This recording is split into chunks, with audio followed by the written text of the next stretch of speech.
Good to go. All right, hello, everybody. Being 6:30 p.m. on December 4th, 2024, and having quorum, I'll go to item 1 and call the Bridgewater Planning Board to order. I'll read in the governor's memo. This meeting is being held remotely in accordance with the provisions of the open meeting law pursuant to the governor's approval of a supplemental budget bill. Temporary provisions pertaining to the open meeting law have been extended to March 31st, 2025. Specifically, this further extension allows public bodies to continue holding meetings remotely without a quorum of the public body physically present at a meeting location and to provide adequate and alternative access to remote meetings. The language of the extension does not make any substantive changes to the open meeting law other than extending the expiration date in the temporary provisions regarding remote meetings from March 31st, 2023 to March 31st, 2025. Members of the public are encouraged to participate remotely and shall address questions to the chair of the board. Or this evening, we have Mr. Shane O'Brien, the town planner, assisting as well. I'm Patrick Driscoll, the chair. We also have Mr. Michael McDonald, the vice chair, with us this evening, and Mr. Stephen Geller. Mr. Haley has not joined yet, correct? Okay. Yeah, no, Ted. During the meeting, all votes will be roll call votes. The following town staff are with us remotely this evening as well. Mr. Shane O'Brien, the town planner, Mr. Robert Rulli, the community economic development director, and Mr. Greg Tanzi, the town engineer, and Mr. Stephen Solari, the building commissioner. At this point, everyone's mic is muted. The board's mics will be unmuted through the whole meeting, and as items appear on the agenda, the project's representatives' mics will be unmuted. If a project is a public hearing and allows for public comment, we ask that you use the chat feature to ask your question by listing your name, your address, and your question. The chair will recognize questions in order. You can also use the raise my hand feature in the participant menu. And you'll be unmuted when the chair or the host recognizes you. Again, please state your name and your address before asking a question. If you're on the phone, you can dial *9 to raise your hand. So we do item 2 this evening. We do have a public hearing for 43R Central Square. This is map 34, lot 66. So I will open that public hearing. Just the way the public hearings work for everybody to understand, we'll ask the applicant to make their presentation. We'll ask that the board engage with staff and with the applicant to ask questions, and then we'll open up to the public. We just ask when we open up to the public if you could state your name and your address before asking a question. So 43R Central Square, the legal notice by the Bridgewater Planning Board. This is a public hearing notice on Wednesday, November 20th, 2024 at 6:30 p.m. The Bridgewater Planning Board will be conducting a public hearing via Zoom for an application from Balsamo Realty LLC for a site plan approval under section 10.6 of the Bridgewater zoning ordinance and special permits under section 6.1.4 and 9.6 to convert an existing manufacturing building into a mixed-use building with 6 units on 0.2 acres with associated parking and drainage located at 43R Central Square, Bridgewater, Mass. Assessors map 34, lot 66. The plans were prepared by Silver Engineering and Associates and are on file in the town in the office of the town clerk and the CED office in the website. All interested persons are encouraged to attend. This is posted by the Bridgewater Planning Board, ad number 107411091, printed on 11/6 and 11/13. So I will. I have opened the public hearing. So just to the applicant and to Shane, there's 3 of us on right now, correct? That is correct. We need 4 for a special permit, correct? That would be correct. Let me just confirm. I'm trying to look at, because there is a quorum present. And I know the town recently adopted the Mullen rule. But I'm trying to better understand. I should know this offhand. Is the quorum for a special permit though 4? It is 4, correct. Why don't we do this? Do I have a motion from the board to table item 2? And we'll go on to item 3. Is there a motion to table item 2? So moved. By Mr. McDonald, do we have a second? Second. By Mr. Geller. I'll take the roll. Mr. McDonald? Yes. Mr. Geller? Yes. All right, so for right now, we tabled item 2. We'll come back to that. Oh, Let's go to Pat, item. Pat, you go got to vote ahead. on that one. I said yes, didn't I? I'm Okay, sorry. Yes. sure. All right, so we'll move on to item 3. Is Attorney Castanetti with us yet? He is. Okay. So item 3, I'll bring this up. This is a request for a minor change of a subdivision pursuant to Bridgewater subdivision rules and regulations B.7. This is in regards to Bridgewater Preserve, also known as Childbird's Farm 2 subdivision. This is for Oldfield though, isn't it? No, So Attorney Castanetti, these changes are proposed for Magnolia, not for Oldfield? that's correct. Oh, I apologize. When I was looking at the plans earlier, I thought it was old. I actually went through Oldfield to see, and I saw some cutouts in Oldfield, so I thought that's where they're for. I apologize. Nope, those were repair, the old field were the repairs that were made pursuant to our punch list walking meeting with the DPW and town engineer Greg Tanzi and Azu Antonio. All right, I went and looked at the wrong neighborhood and I saw all the cuts on the sidewalk. I thought that's what that was. I apologize. So this is a request for changes to waivers to sidewalk width to no less than 4 feet on a constructed subdivision pursuant to section 5, required improvements B, improvement specifications 2, minimum width requirements of the rules and regulations governing the subdivision of land in the town of Bridgewater, that the width of the sidewalk be 5 feet. So Attorney Castanetti, I know we got an application from you in a memo, as well as a plan. I'll turn it over to you to present to the board. Right, so if each of you have access to that plan, or if it's being displayed by Shane, that's the first draft of the as-built plan. And you'll notice in the areas that I marked, there are locations throughout the plan, 13 locations in total, where the sidewalk infringes upon private property. And we're seeking in those locations to cut the sidewalk so it's no longer on that private property, so it's entirely within the layout of the right-of-way. And as a result, not meeting the subdivision requirements for 5 feet, but they would be 4 feet, a minimum of 4 feet to meet the ADA requirements in all instances. So Attorney Castanetti, this work has not been completed yet, is that correct? We have not done, we would not do this without obtaining your granting of this waiver. That's correct. Have the neighbors been notified? Because this is work you're saying that will take place on private Private property? on their lots. And I believe Christine Benke, one of the trustees, was intended to be present today. I'm not sure if she is. Yes, I'm here. There you go. Thank you. And they sent notice to all the homeowners. So yes, they have all been notified. Yes, on our part, all of our homeowners have been notified of the potential changes. We know we did have opened it up for people to come back at us and with any questions or concerns that we were able to answer for them. There's only one that we're potentially concerned. He doesn't want people digging up on the property, so that may become an issue. But however, everyone else seems to be on board. Shane, is this considered a just to make sure we're covered, is this considered a change to a special permit? Should this be noticed?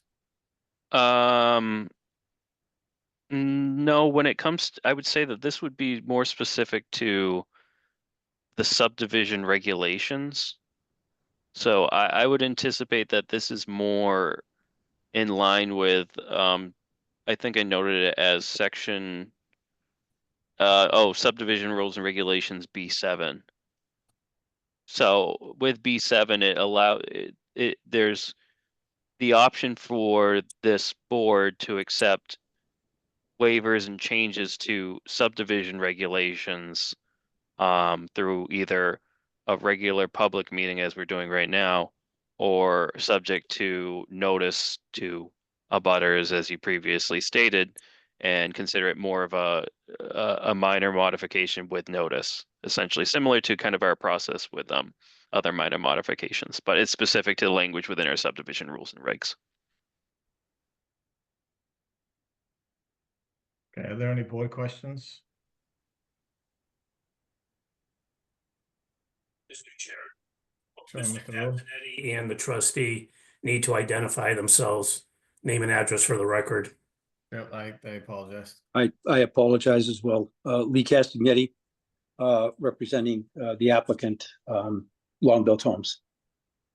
And Christine Banky, 36 Magnolia Way, representing the HOA trustees.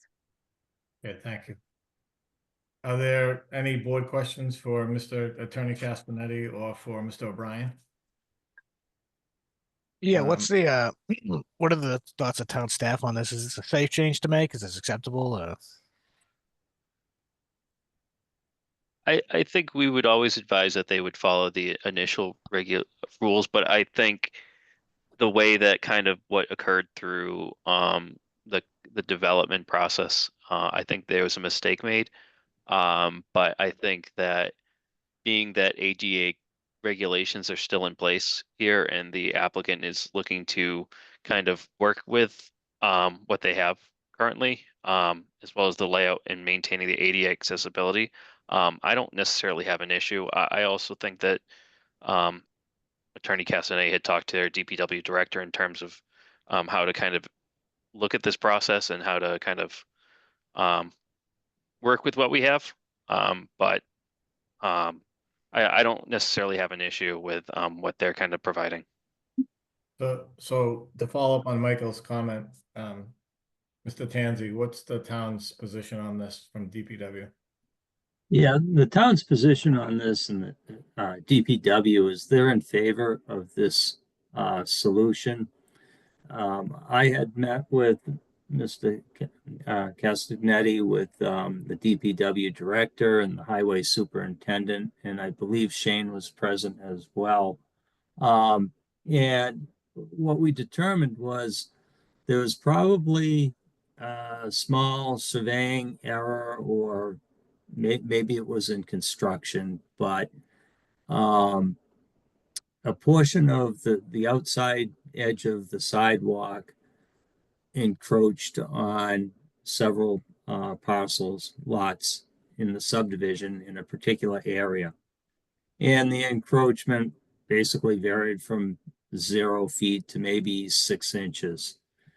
And what we determined in the field that the least intrusive way of bringing this road into compliance would be just to remove the thin strip of sidewalk that encroaches on to the private lots, and obviously loam and seed where the pavement was removed. So basically just a saw cut, Mr. Tanzi? Yeah, yes, correct. It would be saw cut. And then what would be remaining would be at least 4 feet, a sidewalk in that area that's at least 4 feet wide, which meets the ADA requirements. And, it's really not going to be anything that's going to be noticeable. It wouldn't require digging up people's lawns and in the street and moving castings and any of that nonsense that would be required to, put the road perfectly in line with the right of way. So in that meeting, we felt that this would be the most valuable solution to the community. Yeah. Okay, thank you. So you're cutting back the sidewalk from where the grass meets the sidewalk? Is that where you're cutting it back from? Yes. Yeah. So how is it gonna transition when you're going from the areas that are staying 5 feet to 4 feet? It'll basically blend in. I'm sorry, Lee, if you I'm saying wanna. you're just gonna make a 90 degree notch? No, no, no. No. It'll, from the start point of the violation to the end point of the violation. And we can have it painted and you can come out and take a look and see if you'd like. But it's gonna be basically a crescent shape. Okay. So how the cut will go. So for all intents and purposes, both visually and physically, unless somebody told you that cut was made, you wouldn't even know. Mr. Geller, you all set? Yep. Mr. McDonald, you all set? Yes, Thank sir. you. Is there anybody else from the Magnolia neighborhood that would like to speak this evening?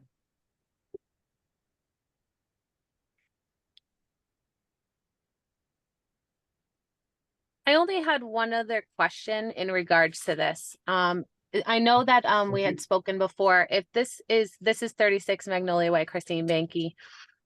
Is this the only solution that we can come up with, as far as, obviously the roads are where they are. Most of us are like, well, why can't they just stay where they are, type of deal. We do understand that there's a lot of work on the back end as far as going to all the lenders, and that seems like a huge headache. We just want to make sure that this is the most conducive and the best approach to making sure that this gets mitigated and fixed to become a public road. That's obviously the end goal for us, is to make sure that this road becomes a public road. So I guess my question would be, is that if this was denied, if this mitigation is denied, there's no way that we become public the way that it is? I mean, I think we'd want the sidewalks off the private property, excuse me. Okay. What's the average cut, Mr. Attorney Castaneda? Is it like 3 inches, 6 inches, a foot? It varies, but yeah, in the 6 to 8 inch range. It's all, it's not consistent. The numbers vary. Yeah. But I mean, and that was a good question, Mr. Tansey. There's really no other way to resolve this, right? Not without digging, up the whole road for several hundred feet and realigning the curbs and castings and everything else. And the position of the DPW is that it wouldn't be worth it. It wouldn't be worth it to the people of the residents to disrupt their properties and their the way of life and access in and out of the subdivision. The narrowing of the sidewalk it's going to be tapered, like what Mr. Castagnetti said.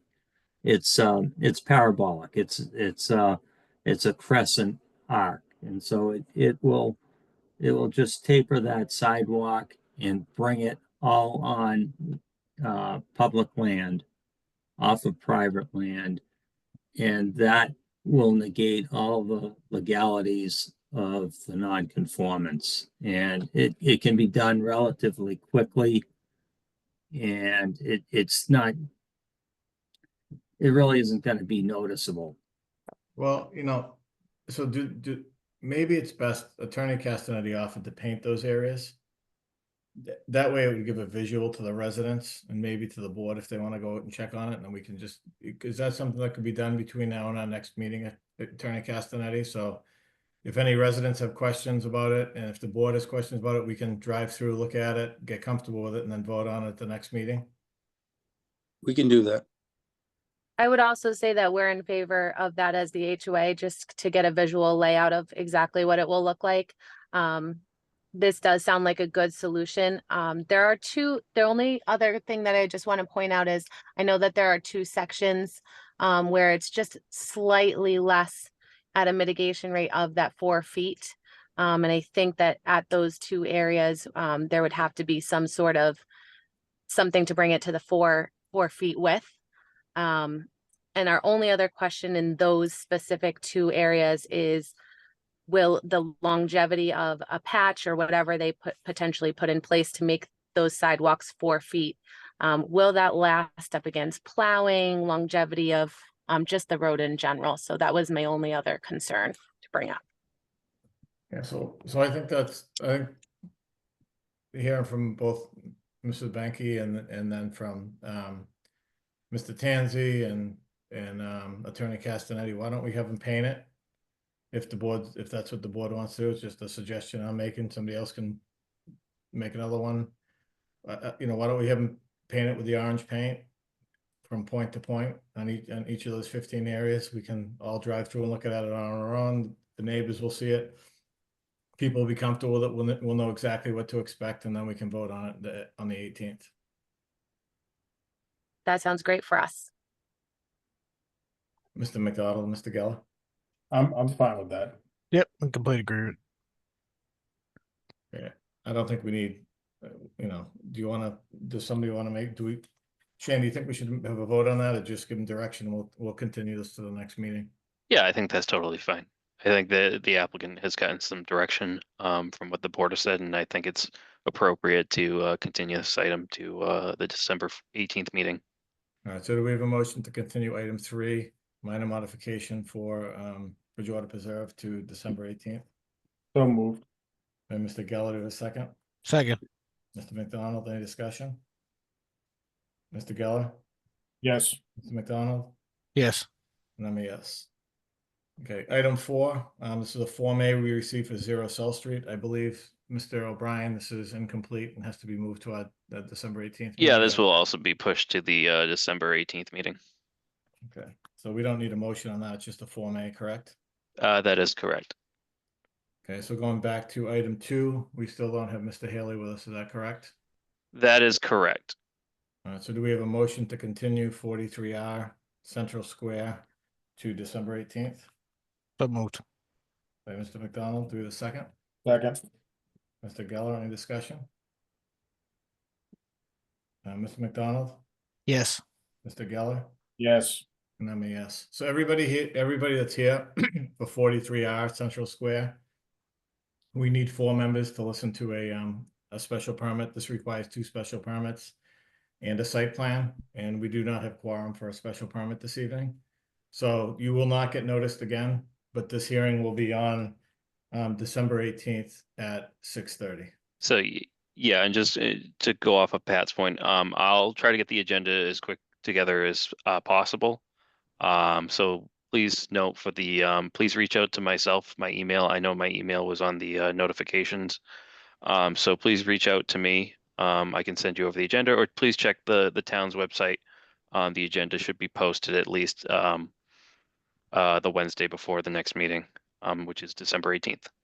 And I'll just ask Mr. O'Brien, and I will try to reach out to the members well before the meeting. I know it's the week before the holiday, so we'll try to make sure we have quorum so we don't waste everybody's time again. I apologize. Okay, Mr. O'Brien, do you want to wait to do minutes and things like that till we have a full board? Yes, for minutes, but I'd like to at least talk about or get a vote for the draft meeting schedule. Right. I know that we have a quorum, but not everyone's here, but I'd like to get at least next year's schedule on the books. So you presented us with 2. The most recent one has all the submittal dates and everything else, which I like. Yeah, let me just pull out That's the one you want to adopt, correct? yeah, let me just pull up the generic one so we can just have a quick discussion on that.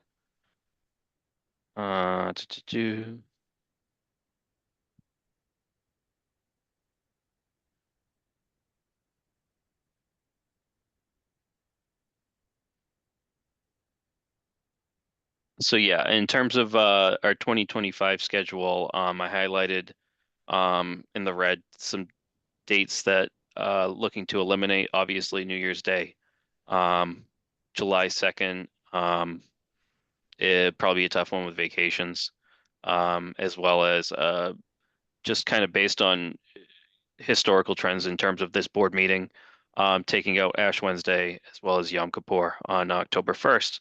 I did note, because I know it comes up every year, school vacation, 4/16/25, that's not the week of school vacation. I checked, so everyone can be there for the 16th.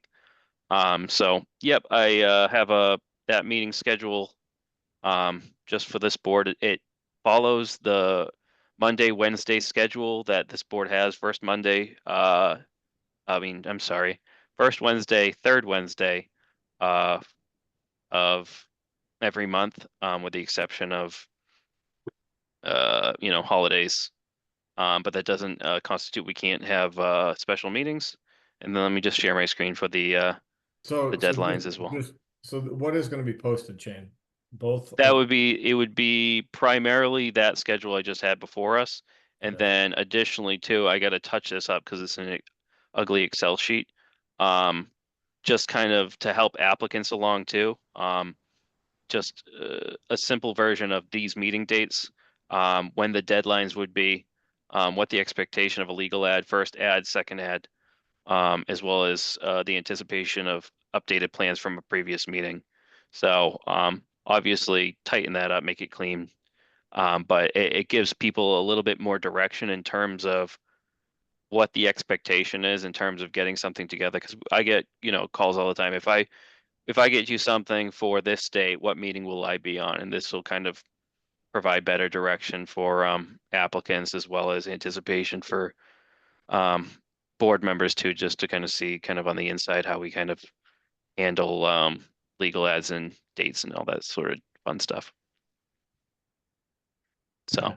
looking for a vote just to accept the schedule they just provided before us, and then we can kind of go Alright. from there. Do we have a motion to accept the proposed schedule? So move. So Shane, just to be clear, those red dates are going to be removed, correct? That is correct. I will be I'll be sending along and posting on the website that schedule with those dates removed. Mr. McDonald, do we have a second? Yes, sir. Second. Any discussion? Mr. Geller, Yes. Mr. McDonald, Yes. and I'm a yes. Anything else, Shane? I guess I get a couple things on the planners report. I did forward along to the board members information about something that was put in the last economic development bill regarding a permit extension act. Essentially the third one. So there's information out there that certain projects that the board may have seen in the last couple of years that we had an expectation, especially subdivision special permits, site plans that may have expired, may still be active under this Permit Extension Act. So I haven't got a lot of inquiries about it, but I just want to kind of inform the board now because it was kind of a surprise to myself that that was included as well too. So there were other planners that were just kind of kind of interested by another Permit Extension Act because we kind of dealt with the other two. But it'll be interesting in terms of how we kind of handle it and what projects are still kind of resurrected, essentially part of this. But other than that, don't really have anything else. I do have some anticipation that council will place another associate member on this board sometime in December. But we shall see how that goes. Okay. Do we have anything else, Shane? No, I think I apologize for, No, so December 18th, though, that's basically everything we had on tonight again? yes, I don't have anything new for December 18th. I might have a request for some lot releases, but I haven't gotten anything for that. So anticipate everything that was tonight on that agenda, and then we'll go from there. Steve and Michael, the governor's extension is winding down pretty quickly for the remote. I personally would like to go back in person. Earlier than later, I was going to email the town manager. I've talked to Shane a little bit about it and ways to do it. Would you guys want to go back for the first meeting in January? Do we- Thoughts on that? Yeah. It's possible to actually be away for that one, but. it's I no guess, issue for me either way. I guess my question was objections to going back in person or not? No, no objections. Are you all right if I send that email? It's fine by me. I would say Mr. past March 31st, you really don't have, you can't really have We an don't have, we objection. don't have a choice anyway, but I'm just Sure. trying to, I mean, I've received a number of requests from people asking us to go back, or, you know, they don't like the Zoom, they don't have access to Zoom. I think there's something lost not having a public meeting, the council's back, so. Yeah, and I guess there's just gotta be a healthier discussion, I guess, in terms of process too, because town council fortunately has BTV at all their meetings, and one of the things that I think is great about what we currently have is that after this meeting, I post it to YouTube so people have access to it quickly. So it's the ability for us to kind of, and I think there should be a push in terms of that letter that had the ability for that room to record meetings and have proper kind of turnaround so we can continue kind of providing these meetings to those who don't attend but still can watch it a day or two later.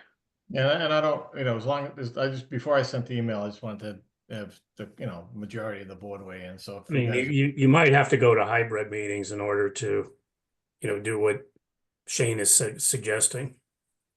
Yeah, which is fine, I mean, I'd prefer, Yeah, actually, I but- prefer hybrid meetings, so that way. Wasn't our meetings everybody- before are all recorded and everything else?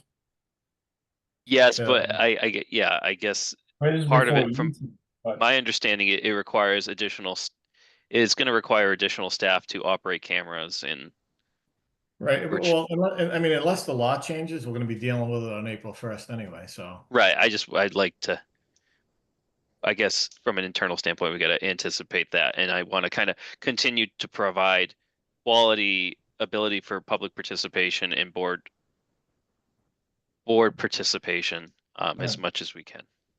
I agree. All right, so I'll send an email just asking Blythe Robinson if we can go back early. Cool, and, cool. See what happens. Sure All thing. right. Anything else from the board?